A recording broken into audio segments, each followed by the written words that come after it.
Eu amo muito vocês, adoro esse trabalho, né? Converso muito com o Efigênio do meu jeito brincalhão, ele já deve estar acostumado, né? E aqui nós vamos falar o tema hoje sobre indulgência. A indulgência, ela é uma virtude, mas que eu acho assim, ela é um conjunto de virtudes. Porque para você manifestar, ter a indulgência, você precisa viver, ter dentro de você outras virtudes.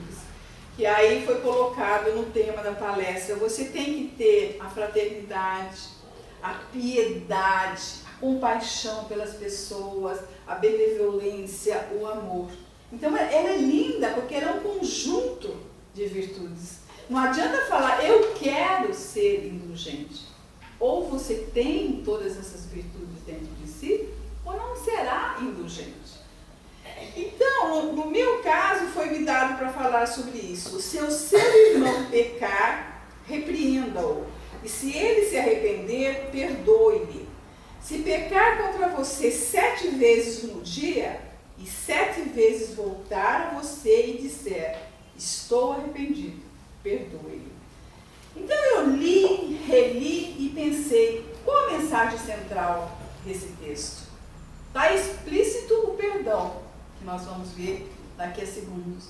Mas está também nas entrelinhas um tema que eu trabalho muito, que é a compreensão. O que é compreender alguém? O que é compreender uma situação? É você compreender aquele ser no ato que ele pratica dentro do estado evolutivo dele.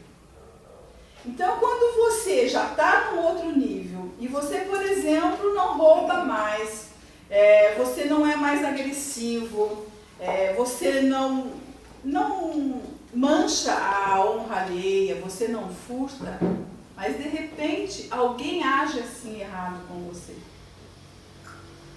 Como é que você compreende esse ser? Como é que você age? Você revida?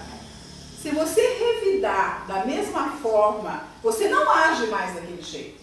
Que nem se te fecham no trânsito. Você não fecha mais. Mas será que você ainda abre o vidro e fala o impropério? Será que você ainda vem aquela raiva e você quer descontar em alguém? Você está agindo no mesmo padrão daquele ser. Então, na verdade, você está no mesmo estado evolutivo daquele ser. Tem pessoas, você já notou que tem pessoas que quando você vai falar com ela um bom dia, você vai comprar algo no jornaleiro, você vai conversar com ela é agressiva, ela te agride. E aí um dia alguém perguntou assim para mim, mas como que você é tão gentil com essa pessoa no dia a dia, se de repente ela sempre tem uma resposta grossa? E sabe o que eu falei? Mas o que deve ser feito? Eu entrar no estado dela ou ela entrar no meu estado? Você entendeu o que é a compreensão? Porque se nós não tivermos compreensão, como é que nós vamos perdoar? O cara erra. O cara ainda está no estado evolutivo de agredir, de falar mal, de roubar, de fazer um monte de coisa. Você já venceu isso? Ótimo. Mas ele ainda não venceu. E aí, o que nós temos que fazer com esse ser? A Maria escreveu isso nesses dias. Uma mensaginha que eu li, porque eu leio. Você tem que aconchegar. Você tem que trazer esse ser para o teu lado. Porque, na verdade, ele precisa de conhecimento. Na verdade, ele precisa de exemplo de conduta. E nós temos que ser esse exemplo de conduta. Então, nós temos que acolher. Então, veja como as virtudes que Jesus fala que a gente tem que ter não são fáceis. Porque a compreensão é isso. A compreensão é você acolher, você chamar a pessoa para si e ensinar, mas dentro do limite dela, dentro do livre-arbítrio dela, dentro do tempo dela.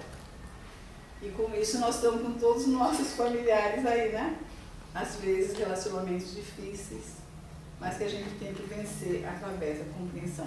Então, a primeira virtude que eu alio aí para a gente entender a indulgência é a compreensão.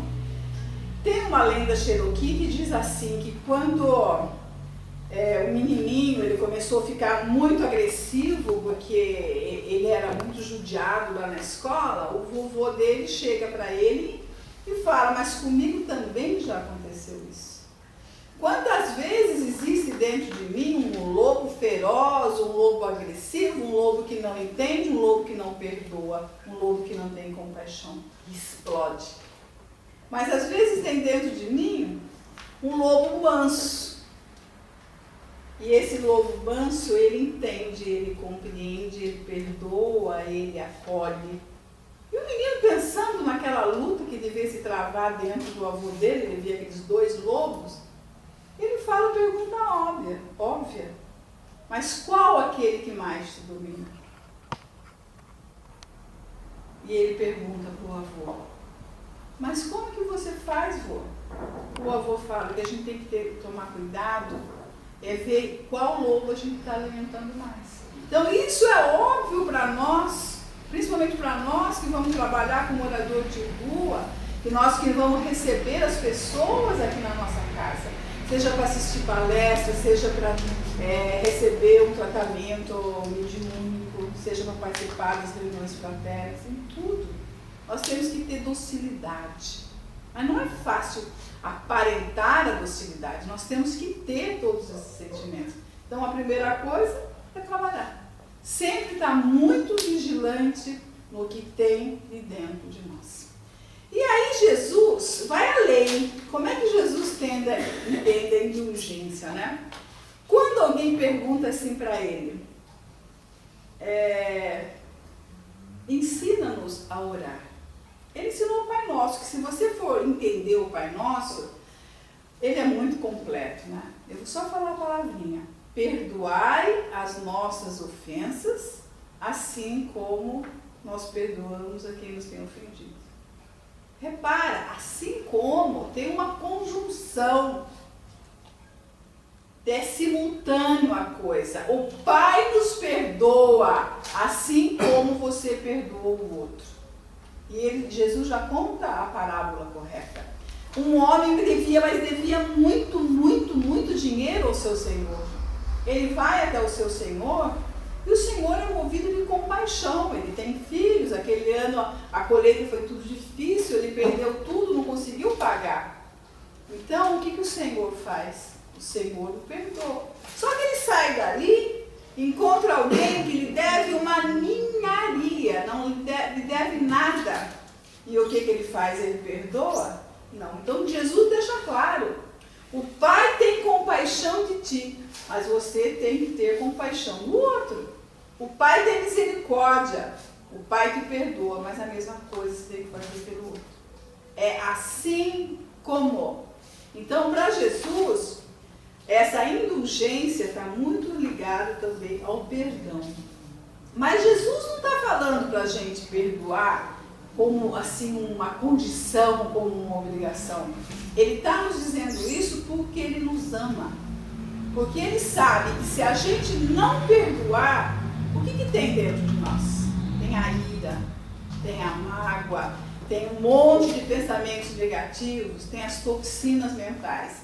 E o que as toxinas mentais fazem dentro do nosso corpo? Ela desequilibra o nosso corpo espiritual primeiro.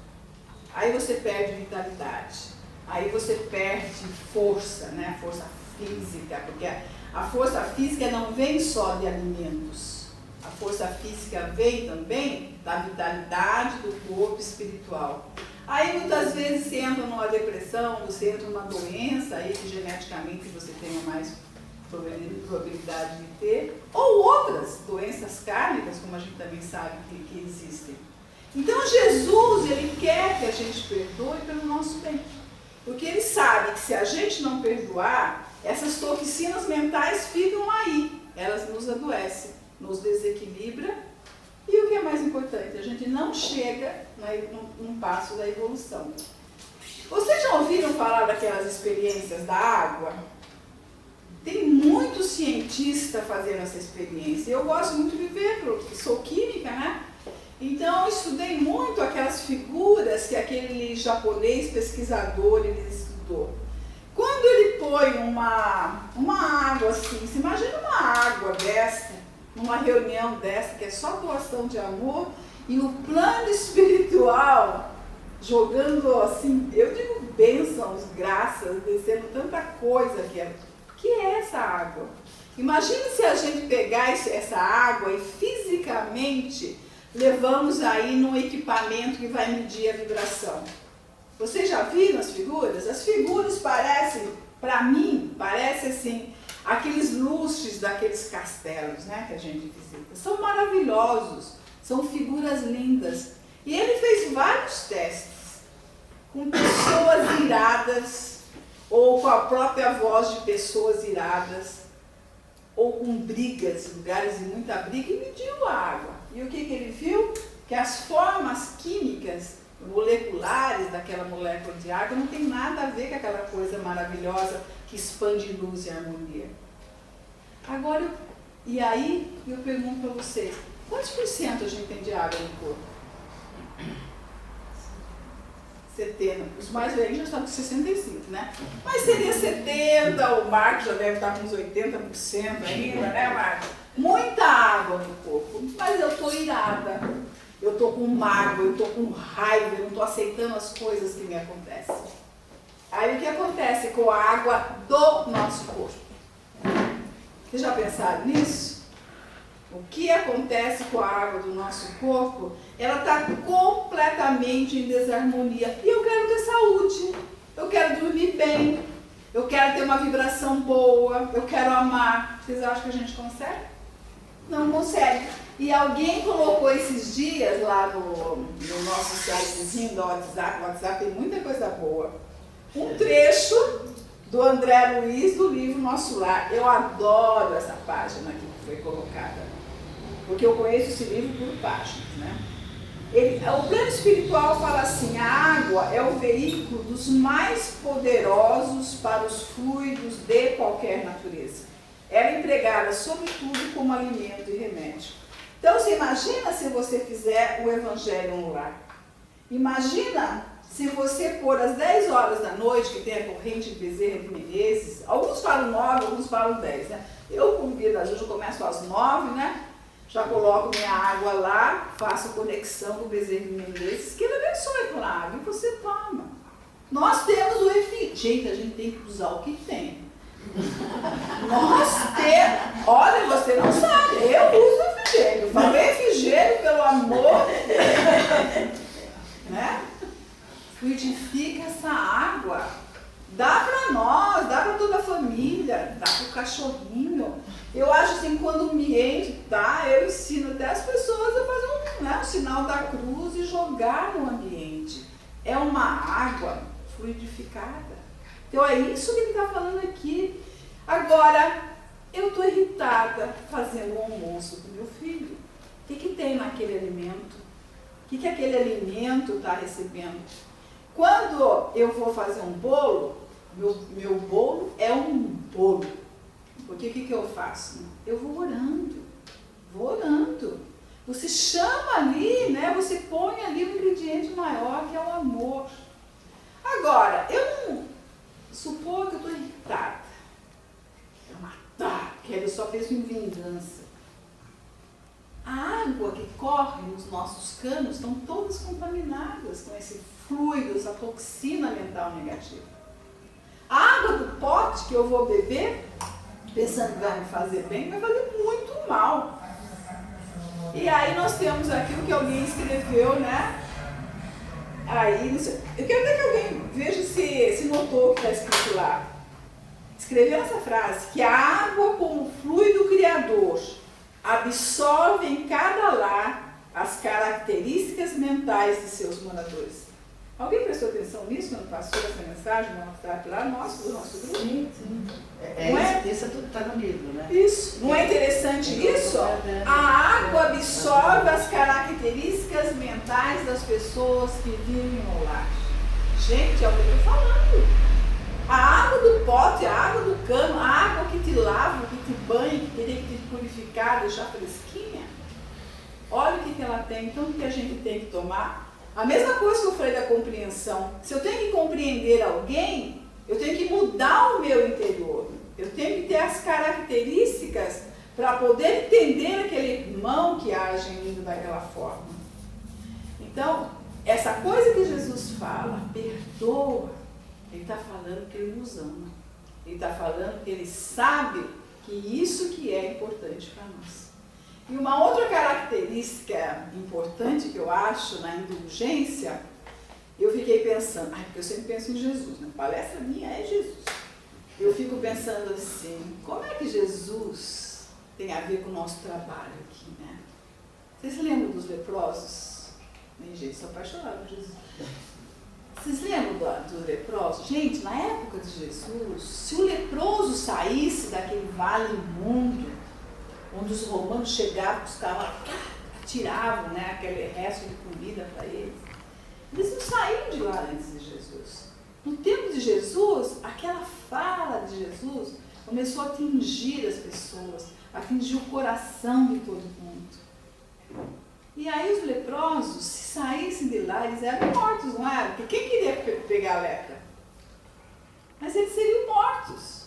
Mas eles iam atrás de Jesus. Eles se atreviam a ir nas cidades atrás de Jesus. O que Jesus levava para eles? A esperança.